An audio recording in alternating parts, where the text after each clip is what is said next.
وہی رک گئی. پھر جب سرکار تشریف لائے، جیسی آپ تشریف لائے پھر وہ چیزیں وہیں سے چلنا شروع ہوا. تو وہی شاعر کہتا ہے کہ گرم بستر بھی رہا، زنجیر بھی ہلتی رہی، زنجیر بھی ہلتی رہی. گرم بستر بھی رہا،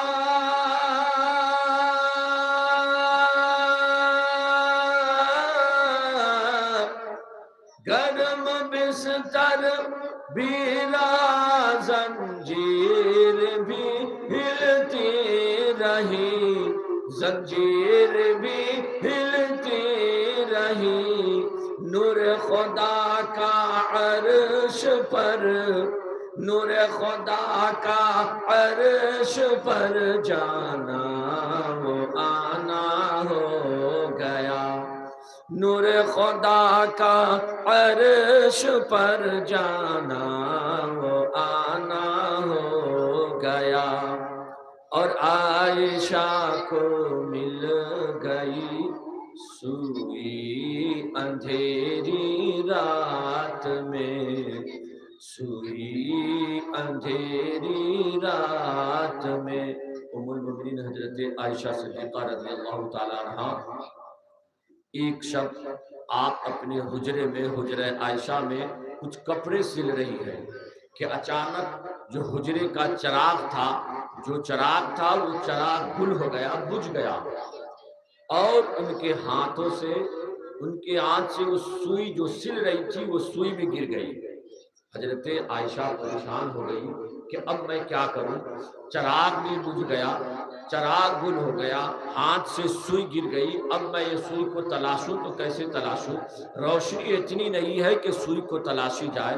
کبھی سوچ ہی رہی تھی، یہ سوچ کر پریشان ہو رہی تھی کہ اتنے میں میرے سرکار حجرہ عائشہ میں تشریف لے آئے.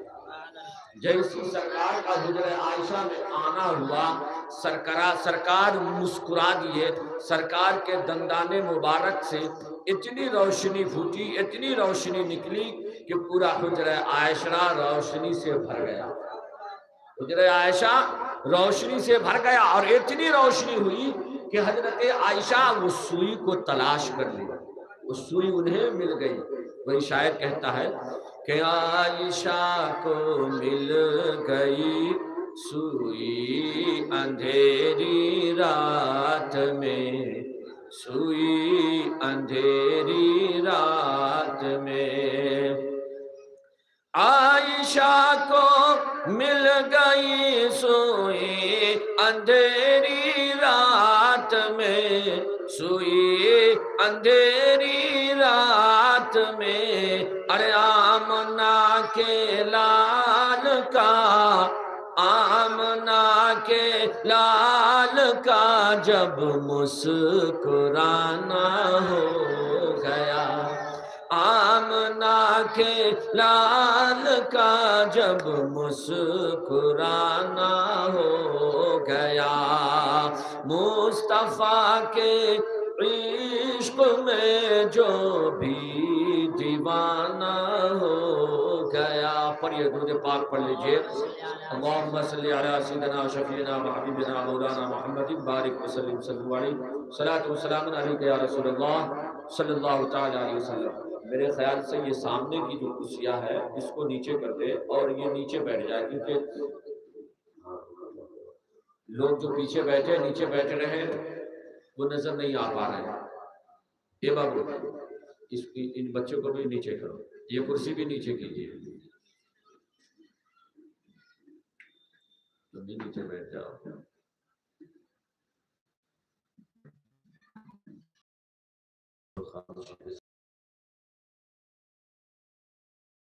صلی اللہ علیہ وسلم سلام علیک یا رسول اللہ صلی اللہ تعالی علیہ وسلم.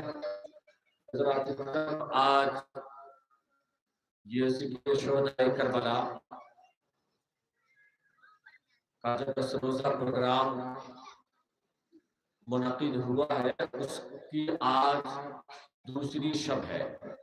یعنی دوسری رات ہے، دوسری شب میں ہم اور آپ شرکت کر رہے ہیں۔ میں نے خطبے کے بعد جس آیت مبارکہ کی تلاوت کرنے کا شرف حاصل کیا، ارشاد ربانی ہے والذی جاء بالصدق وصدق به،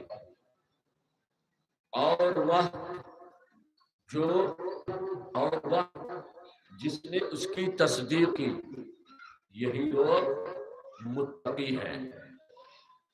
حضرت عبداللہ ابن عباس مولا علی کرم اللہ تعالیٰ وجہ الکریم اس آیت کریمہ کی تفسیر میں آپ فرماتے ہیں کہ اس آیت میں والذی جاء بالصدق سے مراد سرکار دو عالم سچ لے کر آنے والی ذات میرے مصطفیٰ کی ہے، اور جب سرکار سچ لے کر تشریف لائے اور جس ذات نے سب سے پہلے اس سچائی کو قبول کیا، اس کی تصدیق کی، وہ سیدنا صدیق اکبر کی ذات ہے۔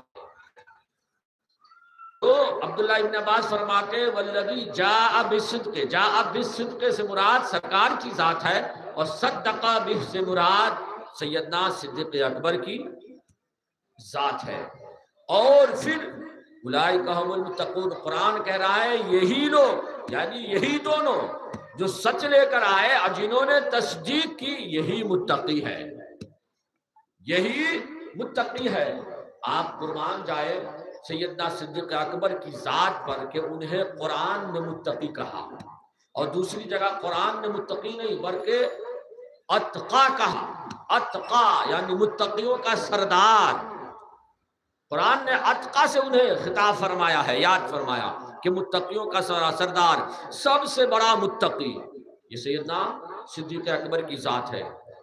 میرے بھائیوں، کل میں نے بیان کیا تھا وصال مصطفیٰ صلی اللہ تعالیٰ علیہ وسلم کہ میرے سرکار صلی اللہ تعالیٰ علیہ وسلم کا وصال ہوا، وہ پیر کا دن تھا۔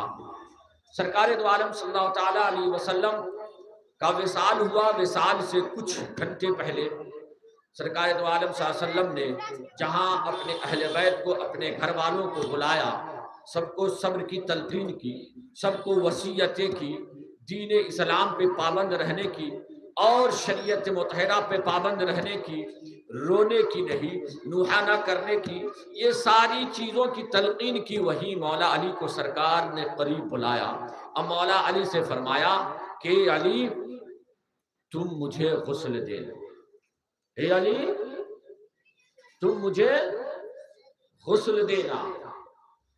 اب ادھر سرکار کا وصال ہو چکا، یہ وصیت یاد رکھیں، میں آگے آؤں گا، اس موڑ پہ میں آؤں گا۔ سرکار کا وصال ہو چکا ہے۔ صحابہ فرماتے ہیں اس دن سے زیادہ خوشی کا دن مدینے میں اور کوئی دن نہ تھا، جس دن سرکار ہجرت فرما کے مدینہ منورہ تشریف لائے تھے۔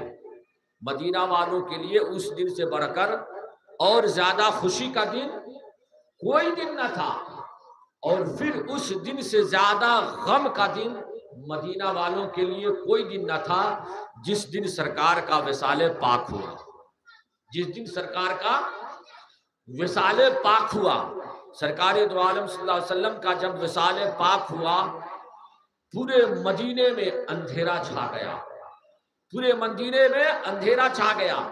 صحابہ زار و قطار رونے لگے، عورتوں نے اپنے بچوں کو دودھ پلانا چھوڑ دیا، عورتیں رونے لگی، بچے رونے لگے۔ مگویا کہ یوں معلوم پڑتا تھا مدینے کی در و دیوار سوگوار ہے، سب کے سب رو رہے ہیں۔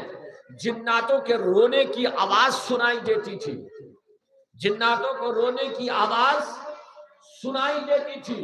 صحابہ کا برا حال تھا، بہت سے صحابہ بے ہوش ہو کر گر پڑے۔ فاروق اعظم کی حالت ایسی تھی کہ فاروق اعظم دیوانہ وار پھرتے رہے اور تلوار لے کر یہ کہتے رہے خبردار کوئی یہ نہ کہنا میرے مصطفیٰ انتقال کر گئے، میرے مصطفیٰ وفات پا گئے۔ اور یہ اعلان کرتے جاتے، مدینے کی گلیوں میں گھومتے جاتے، اور آپ کے منہ سے ہونٹ سے جھاگ نکلتے جاتے، آپ یہ اعلان کرتے جاتے۔ حضرت عثمان غنی بے ہوش پڑے تھے، حضرت مولا علی کرم اللہ تعالی وجہ الکریم پہ سکتہ طاری ہو گیا تھا، سوجھ بوجھ سب ختم ہو گیا تھا۔ انہیں سمجھ میں نہیں آ رہا تھا کہ کیا ہوا، کیا کیا جائے، کیا نہ کیا جائے۔ ایسے عالم میں صرف دو ذات تھی، صرف دو لوگ تھے جو ہوش میں تھے، صرف دو لوگ تھے جو ہوش میں تھے. وہ دو کون تھے؟ ایک سیدنا صدیق اکبر، ایک حضرت عباس سرکار کے چچا. یہ دو ہی لوگ ہوش میں تھے. باقی پورے مدینے والوں کا برا حال تھا. سب پہ غشی طاری ہو رہی تھی، بے ہوش ہو رہے تھے، رو رہے تھے، بلبلا رہے تھے. کوئی اپنے میں نہ تھا، کسی کو اپنے آپ کی خبر نہ تھی. یہ دو لوگ ہوش میں تھے. سرکار کا وصال پاک ہوا مغرب سے پہلے. مغرب سے پہلے سرکار کا وصال پاک ہوا. اور ادھر مغرب ابھی وقت ہوا تھا، مغرب کا وقت بھی نہیں ہوا تھا. صدیق اکبر تک خبر پہنچی. صدیق اکبر حجرہ عائشہ میں تشریف لائے، سرکار کو دیکھا، کپڑے کو ہٹایا چہرے سے، پیشانی مبارک کا بوسہ دیا اور یا محمدہ یا محمدہ کہہ نعرے بلند کرنے لگے. اس کے بعد چہرے کو چھپا دیا، آنکھوں سے آنسو جاری ہو گئے. صدیق اکبر جا کر ایک طرف بیٹھ گئے. لوگوں کا برا حال تھا، سمجھ میں نہیں آ رہا کیا کیا جائے. کہ اتنے میں ایک شخص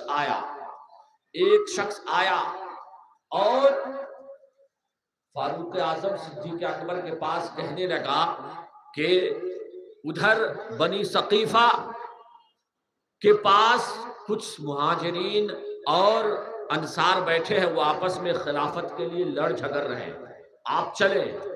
ایسا نہ ہو کہ قتل و غارت آ جائے، خون ریزیاں ہو جائے، آپ چلے وہاں.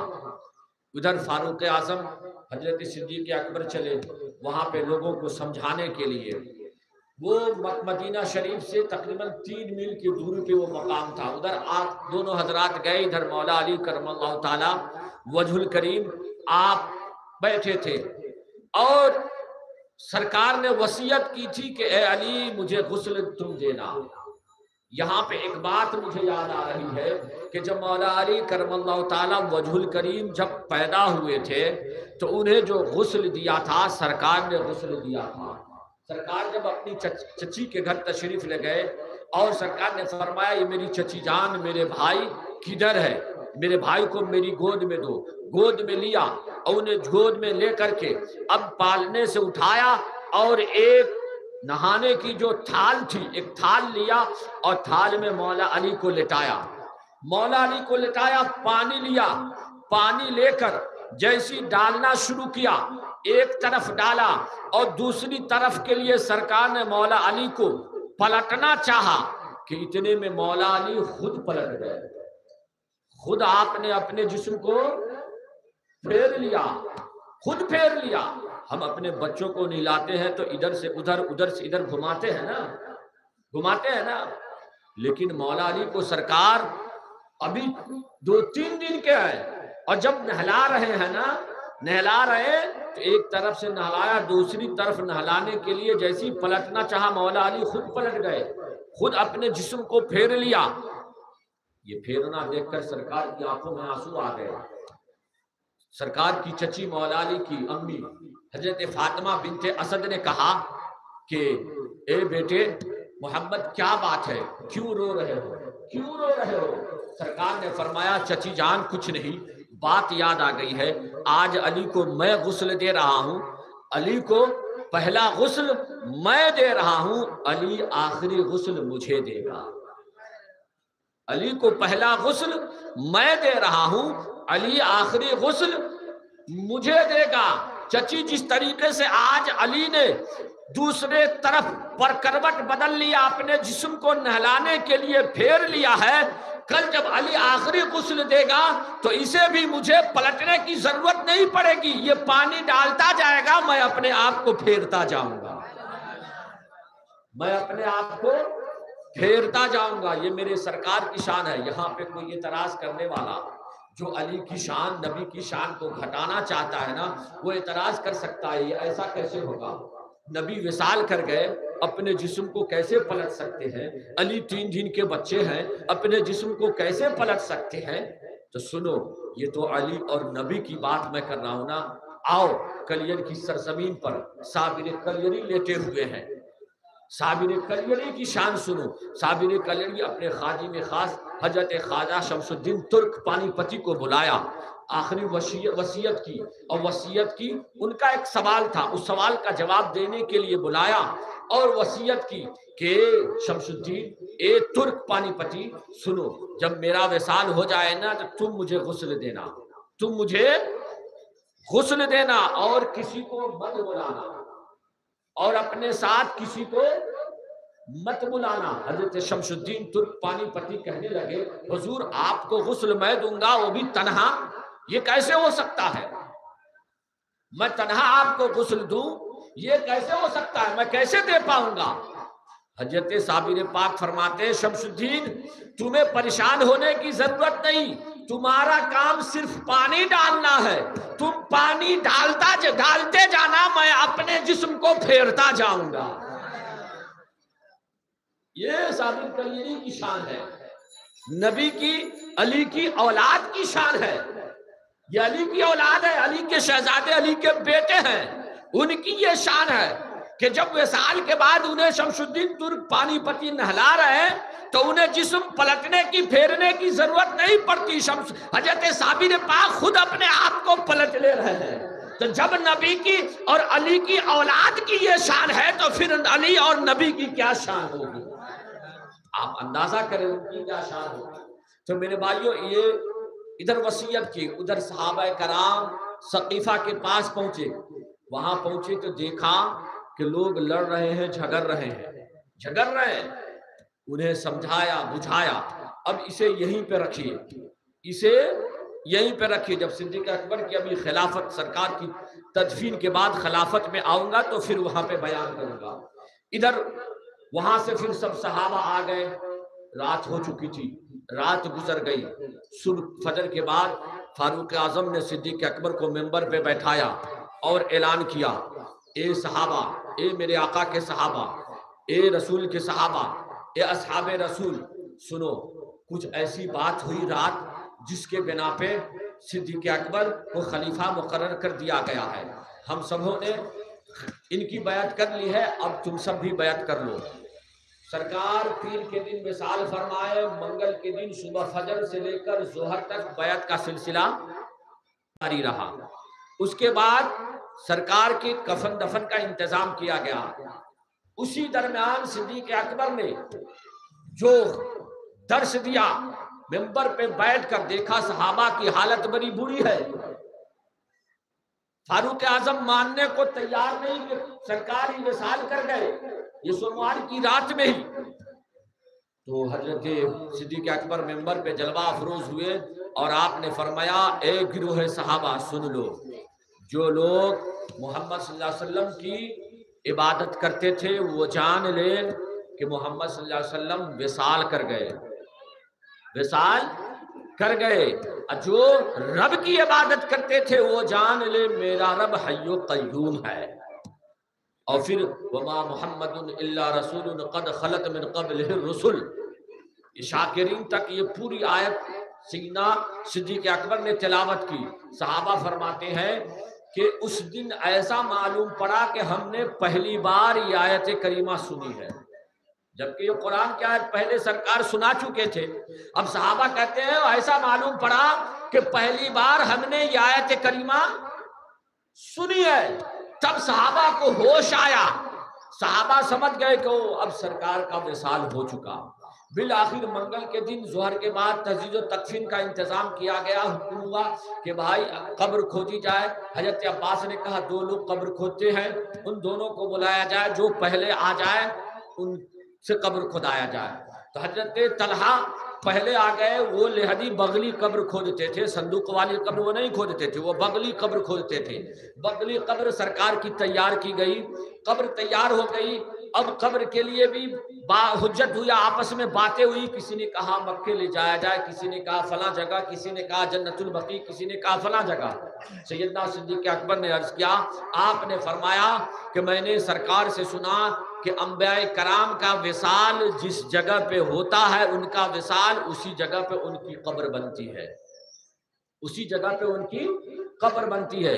یہ بات طے ہو گئی، سرکار کا وصال جس جگہ پہ ہوا اسی جگہ پہ اب سرکار کی قبر تیار کی جائے۔ قبر تیار ہو گئی، تجہیز و تکفین کے انتظام، کفن کا انتظام کیا گیا۔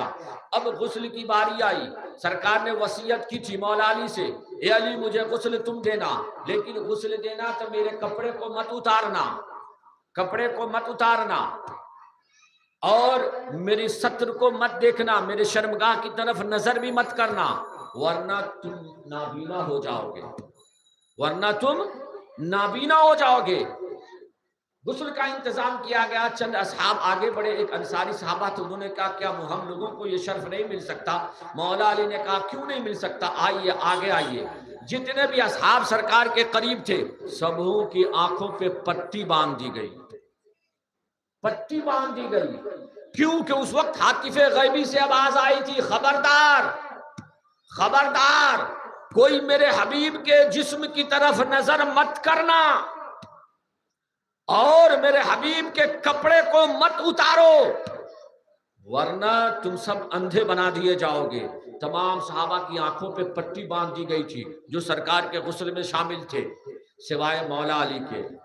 مولا علی کے ان کی آنکھوں پہ پٹی نہیں تھی۔ آپ پانی ڈالتے جاتے، صحابہ پانی مولا علی کو دیتے، اور مولا علی پانی لے کر سرکار کے جسم اتھر پہ پانی ڈالتے جاتے۔ وصیت کے مطابق جیسے آپ نے سنا کہ مولا علی صرف پانی ڈالتے تھے، کروٹ سرکار خود بدلتے تھے، کروٹ سرکار خود بدلتے تھے، خود کروٹ بدلتے گئے۔ بالآخر جب غسل شریف ہو گئی اور کفن وغیرہ پہنا دیا گیا تو اب باری آئی جنازے کی، اب باری آئی جنازے کی۔ اب منگل سے جنازہ، منگل کے دن سے ہی جنازہ شروع ہوا۔ جنازہ کیسے پڑھی جائے؟ جب سرکار نے آخری وصیت کی، صحابہ کو بلا کر آپ یہ وصیت فرما رہے تھے اور انہیں تنبیہ فرما رہے تھے، ایک صحابی روتے ہوئے عرض کرنے لگے، یا رسول اللہ صلی اللہ علیہ وسلم، آقا آپ کی نماز جنازہ کیسے ہوگی؟ کون پڑھائے گا؟ کیسے پڑھایا جائے گا؟ یہ بتا دے۔ سرکار نے فرمایا سنو، میرے جسم کو کفن پہنا کر حجرہ عائشہ میں رکھ دینا، حجرہ عائشہ میں رکھ دینا، تم سب باہر آ جانا، تم سب باہر آ جانا، سب سے پہلے میرا رب میری نماز جنازہ پڑھے گا، بول دیجئے نا، سب سے پہلے میرا رب میری جنازے کی نماز پڑھے گا۔ قربان جائے اپنے نبی کی شان پر، عظمت پر۔ کسی کا جنازہ پیر پڑھتا ہے، کسی کا جنازہ امام صاحب پڑھاتے ہیں، کسی کا جنازہ مولانا مفتی محدث مفکر پڑھاتے ہیں، کسی کا جنازہ صدیق اکبر نے پڑھایا، کسی کا فاروق اعظم نے، کسی کا عثمان غنی نے، کسی کے مولا علی نے، لیکن میرے آقا کی شان کیا ہے؟ میرے آقا کی نماز جنازہ خود رب نے پڑھی ہے، رب نے پڑھی ہے۔ اب وہ کیسے؟ سرکار نے فرمایا سب سے پہلے میرا رب میری جنازہ پڑھے گا، وہ اس طریقے سے کہ وہ رحمتیں مجھ پہ بھیجے گا، وہ اپنی رحمتیں مجھ پہ نازل فرمائے گا۔ پھر اس کے بعد حضرت سیدنا جبریل علیہ الصلوۃ والتسلیم میری جنازے کی نماز پڑھیں گے، پھر وہ میری جنازے کی نماز پڑھیں گے، پھر میکائیل پڑھیں گے، پھر اسرافیل پڑھیں گے، پھر اسرائیل پڑھیں گے، پھر آسمانی فرشتے گروہ در گروہ بنا کر کے آتے جائیں گے، پڑھتے جائیں گے۔ جب تمام فرشتے پڑھ چکیں گے، پڑھ لیں گے، تب انسانوں میں سب سے پہلے میری اہل بیت کے مرد حضرات پڑھیں گے، سب سے پہلے انسانوں میں مرد میری اہل بیت کے، میرے گھر والے، خاندان والے مرد حضرات پڑھیں گے، اس کے بعد میرے اہل بیت کی عورتیں پڑھیں گی، پھر اس کے بعد مہاجرین اور انصار گروہ در گروہ ٹولی بنا کر، گروہ بنا کر آتے جائیں گے، پڑھتے جائیں گے، آتے جائیں گے، پڑھتے جائیں گے۔ جنازہ تیار ہے، رکھ دیا گیا، باتیں ہوئی۔ کسی نے کہا سرکار کی نماز جنازہ کیسے پڑھی جائے، کیسے پڑھی جائے؟ مولا علی نے فرمایا سرکار کی نماز جنازہ الصلاۃ والسلام علیک یا رسول اللہ، سرکار پہ درود و سلام کے گجرے پیش کیے جائے۔ ہمارے اور آپ کی، ہم لوگوں کی جیسے ہم پڑھتے ہیں اپنے مردوں کی نماز جنازہ، ایسی نماز جنازہ نہیں پڑھی گئی۔ صحابہ نے کہا امام کوئی نہیں ہوگا، میرے آقا تو ہمیشہ کے لیے دونوں دنیا، دونوں جہاں کے امام میرے آقا خود ہیں۔ تو یہاں امام کون بنے گا؟ یہاں کوئی امام نہیں بنے گا، یہاں بس گروہ جماعت بنا کر لوگ آتے جائیں گے، زیارت کرتے جائیں گے اور سرکار پہ درود و سلام پڑھتے جائیں گے، یہی نماز جنازہ ہے، یہی سرکار کی نماز جنازہ ہے۔ پھر آئے جیسے وصیت سرکار نے فرمائی تھی، سرکار نے ارشاد فرمایا تھا تھوڑی دیر جبریل علیہ السلام، پھر میکائیل علیہ السلام، پھر اسرائیل علیہ السلام، پھر اسرافیل علیہ السلام، پھر آسمانی فرشتے آتے گئے۔ اس کے بعد جب انسانوں کی باری آئی، سرکار نے فرمایا سن لو، جب انسانوں کی جماعت بنا کر پڑھنا نا تو تھوڑی دیر رک رک کر پڑھنا، رک رک کر، کیونکہ انسانوں کا ایک گروہ پڑھ لے گا، اس کے بعد فرشتوں کی، زمینی فرشتوں کی ایک گروہ میری نماز جنازہ پڑھے گا، اس کے لیے تھوڑی دیر رک جانا۔ پھر تھوڑی دیر کے بعد دوسرا گروہ، دوسری جماعت، دوسرا ٹولی اندر داخل ہوگا، پھر وہ پڑھ لے گا، پھر تھوڑی دیر رک جانا، پھر دوسرا فرشتوں کا گروہ آئے گا۔ یہ ترتیب سرکار نے بیان فرمائی، اسی ترتیب کے مطابق سرکار کی نماز جنازہ پڑھی گئی۔ مولا علی نے پڑھی اہل بیت کے اطہار کے افراد کو لے کر کے، پھر اہل بیت اطہار کی عورتیں پڑھی، پھر اس کے بعد مہاجرین کے مرد حضرات 10 لوگوں کی جماعت بنا کر، گروہ بنا کر پڑھتے گئے، جاتے گئے اور پڑھتے گئے۔ اب آپ اندازہ کریں صحابہ کی تعداد کتنی ہے۔ سرکار جب وصال فرمائے تو صحابہ کی تعداد کتنی ہے؟ کم و بیش 2,24,000۔ اب جنازہ پڑھنے میں ایک گروہ 10 لوگوں کا گروہ جماعت بنا کر جب پڑھنے جائیں گے تو ٹائم تو لگے گا، ٹائم تو لگے گا۔ اب یہی وجہ تھی کہ سرکار وصال فرمائے پیر کو، اور سرکار کو سپرد خاک یعنی سرکار کی تدفین کی گئی بدھ کے دن مغرب کے بعد، بعض روایت میں ہے بعد عشاء، آدھی رات کے قریب بدھ کا دن گزار کر، جو رات آئی یعنی جمعرات کی شب پکڑ لیجئے، بدھ کا دن گزار کر وہ رات جو آئی، اس رات کو آدھی رات کے قریب سرکار کی تدفین ہوئی۔ اب یہ یہاں پہ مخالفین حضرات کیا، جو صدیق اکبر، فاروق اعظم، عثمان غنی اور صحابہ کے مخالفین ہیں، جو آج اپنے آپ کو زود و کوب کرتے ہیں، جو بہت تبرہ پڑھتے ہیں اصحاب پہ، خلفائے راشدین پہ، وہ اعتراض کرتے ہیں کہ ارے ادھر تو یہ لوگ لڑنے جھگڑنے میں لگ گئے، 3 دن تک لڑتے جھگڑتے رہے خلافت کے لیے، اور سرکار کا جنازہ پڑا رہا، کسی کو فکر نہیں رہی۔ 3 دن کے بعد جنازہ جب مولا علی نے دیکھا کہ نہیں آئے تو انہوں نے سرکار کی تدفین کر دی۔ ابو بکر، عمر، عثمان، یہ صحابہ کوئی نہیں آئے، کوئی نہیں آئے، اس لیے 3 دن کے بعد سرکار کی تدفین ہوئی۔ وہ لوگ جھگڑے کر رہے تھے خلافت کے لیے، جبکہ یہ غلط ہے، یہ پروپیگنڈا ہے، یہ ایک الزام ہے۔ ان کے کچھ جو ان کے مولوی ہے، جو ان کے بڑے علامہ کہے جاتے ہیں، انہوں نے خود اس بات کو اپنی کتاب میں، تبرسی نے اپنی کتاب میں لکھا ہے کہ سرکار کی نماز جنازہ گروہ در گروہ ہوتا رہا، اور ابو بکر بھی، عمر بھی، عثمان بھی، مولا علی، یہ سب کے سب تمام صحابہ نے 10 لوگوں کا گروہ بنا کر سرکار کی نماز جنازہ پڑھی ہے۔ اور سب سے لاسٹ میں، سب سے اخیر میں اگر جنازے کی نماز کسی نے پڑھی ہے تو سیدنا صدیق اکبر کی ذات تھی، صدیق اکبر کی ذات تھی۔ میرے بھائیو، اس کے بعد سرکار کی تدفین ہو گئی۔ اب ادھر فاروق اعظم اور سیدنا صدیق اکبر جو اس رات کو سقیفہ کے پاس پہنچے تھے، صحابہ کا وہاں پہ جھگڑا چل رہا تھا۔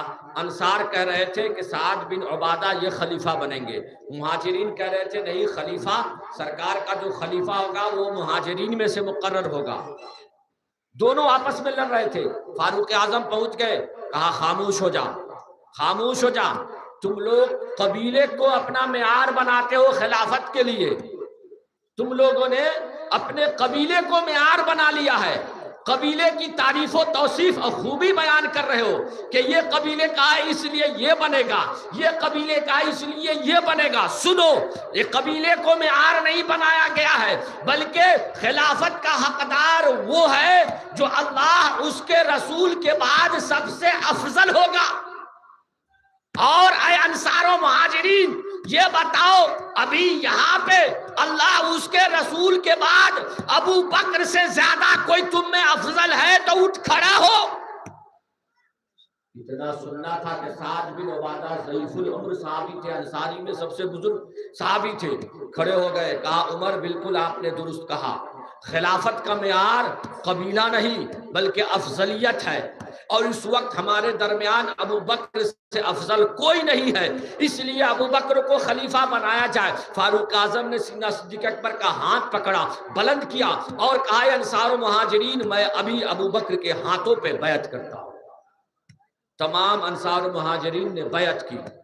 پھر اس کے بعد جب سرکار کی تدفین ہو گئی، کل ہو کر جمعرات کی صبح میں آپ منبر پہ جلوہ افروز ہوئے، تمام لوگوں کو، تمام اصحاب کو بلایا، مولا علی کو بلایا قریب، کیونکہ وہاں پہ مولا علی نہیں تھے، اب مولا علی تو ادھر سرکار کی تجہیز و تکفین میں مشغول تھے، اس لیے بلایا اور کہا اے گروہ صحابہ، اے خاندان اہل بیت کے لوگ، سن لیجئے، کوئی ایسا معاملہ پیش آ گیا جو جلدی میں مجھے خلیفہ مقرر لوگوں نے کر دیا، لیکن اگر آپ میں سے کوئی ایک شخص بھی کھڑا ہو جائے، کوئی ایک شخص بھی کھڑا ہو جائے جو یہ کہہ دے کہ آپ خلیفہ کے لائق نہیں یا میری خلافت کا انکار کر دے، میں ابھی دستبردار ہوتا ہوں۔ سب سے پہلے جب حضرت صدیق اکبر نے یہ اعلان کیا، سب سے پہلے جو ذات کھڑی ہوئی، یعنی جو سب سے پہلے کھڑے ہوئے، وہ مولا علی کرم اللہ تعالی وجہ الکریم کی ذات تھی۔ مولا علی کھڑے ہوئے اور کہا اے ابو بکر، ہماری کیا مجال، ہماری کیا طاقت کہ ہم آپ کی بیعت کو فسق کرے، یعنی آپ کی بیعت توڑے اور آپ کو منبر سے نیچے اتارے۔ ارے جب اللہ اس کے رسول نے آپ کو مصلی پہ بڑھایا تو ہم مصلی سے اتارنے والے کون ہوتے ہیں؟ ہم مصلی سے اتارنے والے کون ہوتے؟ 3 دن تک صدیق اکبر نے اعلان کیا، 3 دن تک مولا علی یہی جواب دیتے رہے۔ اس طریقے سے متفق علیہ طور پہ سیدنا صدیق اکبر خلیفہ مقرر ہوئے۔ آج معترضین ہیلے بہانے کرتے، طرح طرح کے زبردستی بن بیٹھے، خلیفہ کے لیے مولا علی کو مقرر کیا گیا تھا وغیرہ وغیرہ، میں ان سب بحث میں نہیں جانا چاہتا ہوں، بس ایک حدیث بتانا چاہتا ہوں ان لوگوں کو، اگر ان کے کانوں تک میری آواز پہنچ رہی ہو، جو ادھر ادھر کی باتیں کرتے ہیں، جو قول پیش کرتے ہیں، اپنے قیاس کو پیش کرتے ہیں کہ خلافت کے حقدار مولا علی تھے، اور علی کا پہلا نمبر کا جو دعویٰ کرتے ہیں، جاؤ ادھر جاتے ہیں، علی کے پہلے نمبر کا جو دعویٰ کرتے ہیں، میں ان سے کہنا چاہوں گا سنو سنو، بخاری شریف کی حدیث ہے، تمہیں اور چیزیں نظر آتی بخاری میں، لیکن یہ حدیث نظر نہیں آتی کہ بخاری شریف کی حدیث ہے، ایک دن فجر کے بعد سرکار جلوہ فرما ہے، تمام اصحاب جمع ہے، فجر کی نماز کے بعد سرکار فرماتے ہیں میرے صحابہ یہ بتاؤ تم میں سے رات کس کس نے خواب دیکھا ہے، کس کس نے خواب دیکھا ہے؟ صحابہ خاموش ہے، کوئی کچھ نہیں بولے، کسی نے خواب دیکھا ہی نہیں، جب دیکھے جب تو بولے، صحابہ خاموش۔ سرکار فرماتے تم میں سے کسی نے نہیں دیکھا؟ کہا نہیں یا رسول اللہ، کہا میں نے خواب دیکھا ہے، میں نے خواب دیکھا ہے، میرا خواب سنو۔ سرکار نے فرمایا میں نے خواب دیکھا کہ ایک کنواں ہے، ایک کنواں ہے، اور اس کنویں کے پاس میں گیا اور ڈول سے پانی کھینچ کر کنویں سے نکالا اور لوگوں کو پلانا شروع کیا، یہاں تک کہ لوگ جمع ہوتے گئے، لوگوں کو پلاتا گیا، پلاتے پلاتے میں تھک گیا، پھر میں بیٹھ گیا۔ پھر ابو بکر آئے، ابو بکر نے بھی کھینچنا شروع کیا، انہوں نے بھی لوگوں کو پانی پلانا شروع کیا، پھر وہ بھی تھک کر میرے پاس آ کر بیٹھ گئے۔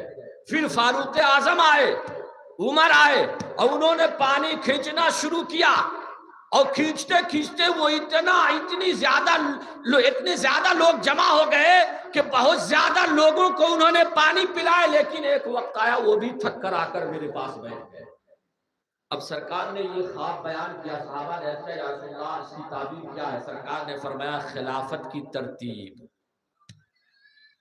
خلافت کی ترتیب، جو کہتے ہیں علی کا پہلا نمبر نہ وہ سنے، سرکار نے بتا دیا ایک دم شریح صریح الفاظ میں ہے. خلافت کی ترتیب بخاری کی حدیث ہے. امام احمد بن حنبل نے بھی مسند امام احمد میں اس کو نقل کیا ہے کہ خلافت کی ترتیب یعنی جو پانی پلایا نا تو میرے بعد ابو بکر پلایا تو میرے بعد ابو بکر خلیفہ بنے گا, ابو بکر کے بعد عمر بنے گا, عمر بنے گا. اسی بخاری میں ایک حدیث ہے کہ اسی درمیان سرکار کی بارگاہ میں ایک ضعیفہ ایک بوڑھی عورت حاضر آئی. عرض کیا یا رسول اللہ صلی اللہ علیہ وسلم آقا بہت پریشان ہوں, کچھ پیسے کی ضرورت ہے, آقا دے دی جائے. سرکار نے دے دیا. اب وہ جانے لگی, عرض کرنے لگی یا رسول اللہ صلی اللہ علیہ وسلم آقا اگر آپ کے بعد مجھے پیسوں کی ضرورت پڑے تو میں کس کے پاس آؤں گی, کس سے اپنی حاجت بیان کروں گی؟ کہا میرے بعد آنا تو ابو بکر کے پاس آنا, ابو بکر کے پاس آنا. یہ سب ترتیب ہے, ترتیب بتا رہے ہیں. آج یہ دو ٹانگ کے خناس گستاخ صدیق اکبر, گستاخ صحابہ, انہیں یہ سب باتیں یہ حدیث میں نظر نہیں آتی. بس علی کا پہلا نمبر, علی کا پہلا نمبر, علی کا پہلا نمبر. جبکہ علی خود فرماتے ہیں, مولا علی خود فرماتے ہیں لوگوں سنو, جس کسی نے بھی مجھے ابو بکر سے افضل بتایا میں اسے 80 کوڑے ماروں گا, میں اسے 80 کوڑے ماروں گا. یہ مولا علی فرماتے ہیں. اور بھی مولا علی کی باتیں میں بتاؤں گا. بوڑھی نے عرض کیا آقا اگر آپ کو نہ پاؤں تو اپنی حاجت کس پہ بیان, کس کے سامنے بیان کروں؟ کہا ابو بکر کے پاس. کہا ابو بکر بھی اگر نہ ہو, وہ بھی وصال کر جائے تو آقا میں کس کے پاس اپنی حاجت لے کر جاؤں؟ کہا عمر کے پاس. کہا یا رسول اللہ اگر عمر بھی وصال کر جائے تو کہا عثمان غنی کے پاس. کہا یا رسول اللہ عثمان غنی بھی وصال کر جائے. سرکار نے فرمایا یہ بوڑھی کیا اس وقت تک تم زندہ رہو گی؟ یعنی سب کو تم مارو گی یا تم زندہ رہو گی؟ اب چوتھے میں تو نمبر مولا علی کا ہی ہے یا نہیں؟ چوتھے میں عثمان غنی کے بعد تو مولا علی کا نمبر ہے یہ چوتھے میں. لیکن سرکار نے فرمایا تم کری انہیں نہ پاؤں تو کس کے پاس, کس کے پاس؟ اب کیا تمہیں یہ جان عثمان غنی کے پاس, اس کے بعد کیا تم زندہ رہو گی جو میں چوتھا بھی بتا دوں؟ تو یہ ترتیب سے معلوم پڑتا ہے کہ خلافت کی ترتیب سرکار نے حیات ظاہری میں دے دی اور بتا دیا کہ میرے بعد صدیق اکبر ہے. اور پھر مولا علی سے سرکار نے فرمایا جب سرکار بستر علالت پہ آرام فرما رہے تھے, لیٹے تھے, نماز کے لیے جانے کا نہیں ہوا, سرکار نے سیدہ عائشہ صدیقہ ام المؤمنین سے آپ نے فرمایا کہ ابو بکر کو بلاؤ تاکہ میں انہیں نماز کے لیے کہہ دوں, نماز پڑھانے کے لیے. سیدہ نے عرض کیا یا رسول اللہ میرے ابو بکر صدیق اکبر بڑے ہی نرم دل ہے, انہیں معلوم پڑے گا نا وہ برداشت نہیں کر پائیں گے, وہ بے ہوش ہو جائیں گے, کسی اور کو کہہ دیں. سرکار نے فرمایا تم یوسف کی بیویوں کی طرح حجت کرتی ہو, ارے اللہ اس کا رسول بلکہ اللہ کے نزدیک صدیق سے زیادہ امامت کے لائق کوئی نہیں. پھر مولا علی وہاں پہ آئے, مولا علی سے سرکار نے فرمایا اے علی میں نے 3 مرتبہ دعا کی, میں نے 3 مرتبہ دعا کی یا اللہ علی کو مصلی امامت پہ کھڑا کر دوں, جواب آیا نہیں. دوسری مرتبہ دعا کی یا اللہ علی کو مصلی امامت پہ کھڑا کر دوں, جواب آیا نہیں. تیسری مرتبہ دعا کی, جواب آیا نہیں. جب سے جواب ملے محبوب علی تو میرا شیر ہے, وہ بہت مرتبے والا ہے, وہ میرا بھی محبوب ہے, آپ کا بھی محبوب ہے, علی کا مرتبہ اعلیٰ ہے, بات صحیح ہے, وہ فضیلت والا ہے, بات صحیح ہے, لیکن آپ کے بعد امامت اور خلافت کا کوئی حقدار ہے اور میں جسے چاہتا ہوں وہ ابو بکر ہے, وہ ابو بکر ہے. اس لیے سرکار نے اپنے حیات ظاہری میں سیدنا صدیق اکبر کو مصلی پہ بڑھایا. مصلی پہ سیدنا صدیق اکبر آ گئے, نماز پڑھانے لگے. ایک دن ظہر کے وقت سرکار دو عالم صلی اللہ علیہ وسلم کو کچھ افاقہ ہوا اور صحابہ رونے لگے, نماز میں رونے لگے. سرکار نے سنا یہ شور کیسی, کہا صحابہ غم میں رو رہے ہیں آپ کو نہ پا کر.